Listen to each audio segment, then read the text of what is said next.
As I type this down, I'm too scared to move.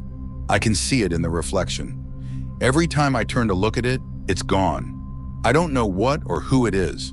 All I know is that it's getting closer. It whispers threats to me. I need to get out. I can't see where it is. It's just out of sight.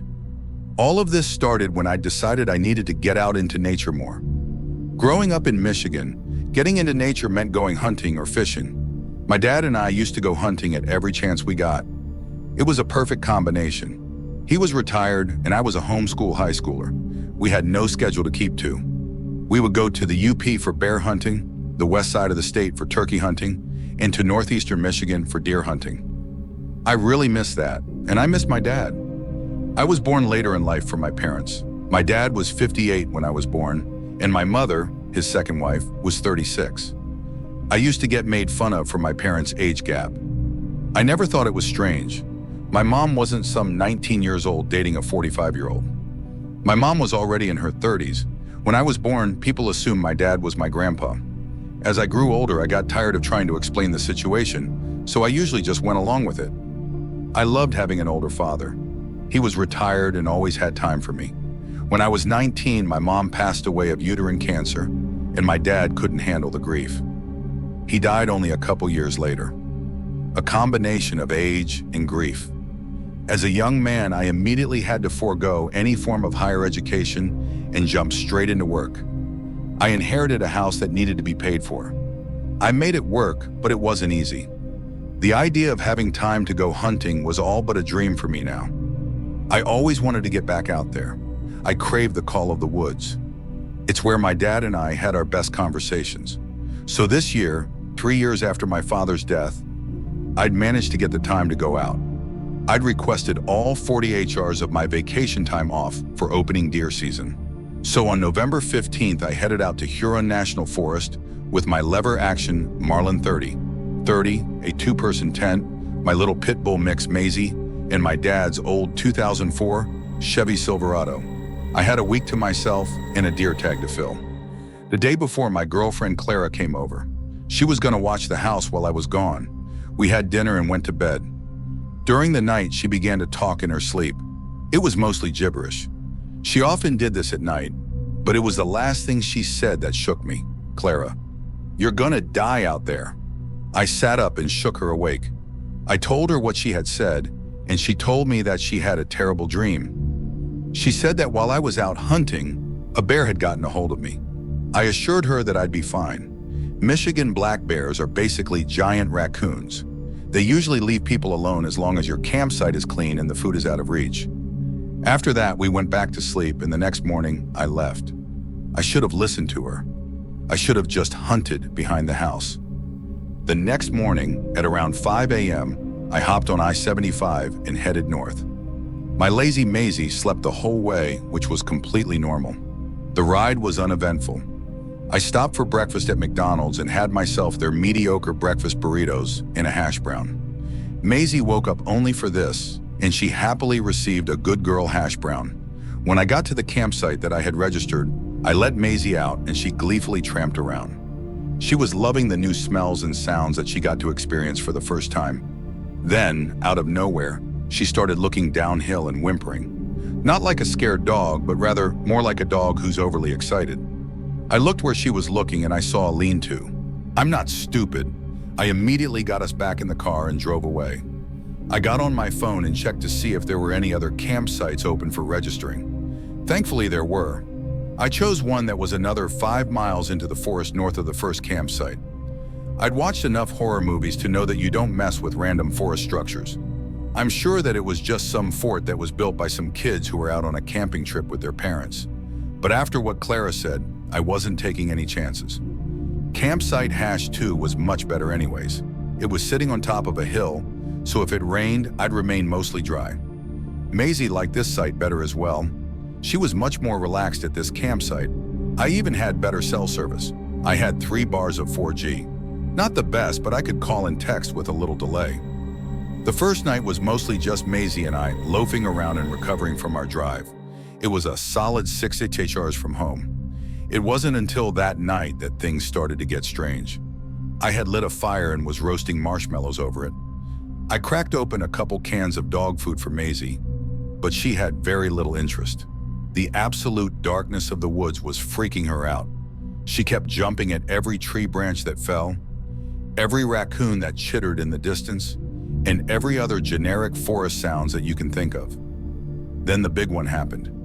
Just out of the reach of the fire's warm glow, off to my left, there was a twig snap. When I jerked my head over to look where the sound emanated from, for a split second I thought I saw someone. It scared me, but once my eyes adjusted, I realized that it was just an afterimage of the fire. I thought it was crazy how much it looked like a person, but it moved with my eyes, so I wrote it off. Then we crawled into the tent for bed. The next morning, I put the leash on Maisie, sprayed her and myself down with scent-killing spray, and we headed out for the hunt. The fallen leaves were all wet from the previous night's rain and morning dew. Most of the ground was covered with moss as well, so walking without a sound was surprisingly easy. I saw a big tree in the middle of a clearing. I pulled out my binoculars to take a closer look. It was a big old oak tree. The ground beneath it was just loaded with acorns, and there were very distinct buck rubs on the trunk. I decided that this would be a perfect place to set up. We got a little closer to make aiming easier for my peep sight, and we settled in. A few deer walked by, but I didn't want to end my hunting trip on day one. So I kept waiting for the perfect buck to walk through, even though I had a combination tag. That was when the absolute perfect buck rolled in. He must have been the one who was rubbing the tree. His rack must have had 12 points on it. I pulled up my gun to shoot, but something spooked him and he bolted out of there. Through my limited vision as a combination of the low light and the peep sight, I saw something running on all fours after the buck. It looked like a man on all fours running like a dog. I pulled out the binoculars again, but by the time I looked through them, it was gone. I looked at Maisie and she didn't seem bothered. I guess that it must have been a coyote or something, and that my tired eyes were playing tricks on me. The next couple days only got worse. On my 5th day out, I bagged the buck. It was in fact a 12-point. I field dressed it, let Maisie snack on some of the more unappealing parts, and dragged it back to camp. Thankfully, I was smart enough to bring my dad's old igloo chest cooler and a sizable chunk of dry ice. After I pieced the deer out, I was putting everything into the cooler. That was when I saw it again. Just over the top of the open cooler hatch, I saw a vaguely human shape dart across the clearing. It was maybe 20 YDs away. When I looked up, it was gone. That was enough for me. I'd gotten my deer, I'd enjoyed nature, and nature said it's time to go. I loaded everything up and left it around noon. While driving down the 2-track, I looked into the woods and saw a lean-to just like the one I saw the first day. The only difference was that this one was new. Every time I drove past a grove of trees on the way home, I swear I saw someone standing in the trees. Whenever I tried to focus, the figure would be gone. At this point, I realized that this wasn't some kind of illusion. I was truly seeing this being. Maybe it was a person.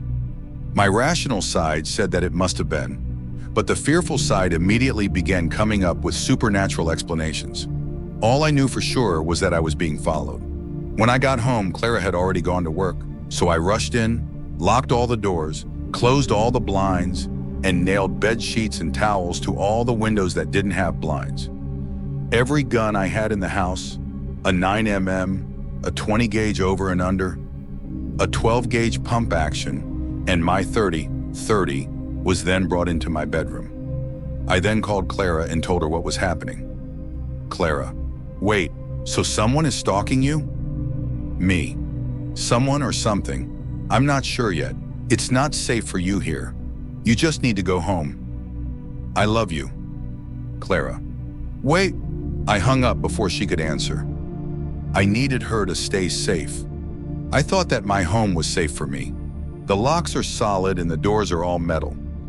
I was wrong. On night 1 of being home, I heard whispers right outside of my bedroom window. Creature, you stole from me. Silence. Creature, give it back to me. I had no idea what it wanted. Was it the deer? I then heard aggressive scratching on the vinyl siding. It sounded like it was trying to dig through the wall. I threw open the blinds with my 20 gauge drawn, but when I looked out the window, it wasn't there. There wasn't any evidence that anything had been there. No gouges on the siding or footprints in the snow under my window. Thankfully, I didn't have to go to work the next day. I still had 2 days of vacation left. I just sat in my home listening to the quiet crunching of feet on snow, the whispers, over and over and over. Every now and then it would test the doorknobs. They would jiggle and the door frame would shake. For the time being, the doors were holding. At around 7 p.m., I was laying in bed when I heard the front door unlock. Then I heard it open. Then I heard the intruder run into some glass bottles I tied on strings. And I heard the whispers. "Barrett? What the heck? Where are you?" I grabbed my gun, sent up a quick prayer, and slowly opened my bedroom door. "Barrett!" I turned on the flashlight that I had duct taped to the barrel of my shotgun. I screamed and threatened to shoot, but instead of a bent-over creature, I saw Clara. Clara. "Barrett, it's me! It's me! Please, just put the gun down!" We both began to cry, and I recounted the events of this week. She was hesitant to believe me, but the state I was in caused her to at least be concerned for me and my well-being. She told me to take a shower and that she'd keep watching for me. I thanked her and hopped in the shower. When I got out, I saw that she had brought me my favorite meal from the local Thai joint, spicy drunken noodles. After we ate, I felt so much better. She kissed me and she went to bed. I then took the deer meat and the head back outside. I placed it back in the cooler and left it on the porch. I thought maybe this is what it wanted. That brings us to now. I'm sitting here at my kitchen table typing this down. Clara forgot to lock the front door, and I fell asleep at the table. I woke up to her massaging my shoulders, except I can hear her snoring in my bedroom. The buck's head is sitting on my table looking at me. Maisie is laying on the table. She's been field-dressed and beheaded. In the reflection of their eyes, I can see it. It's just out of sight.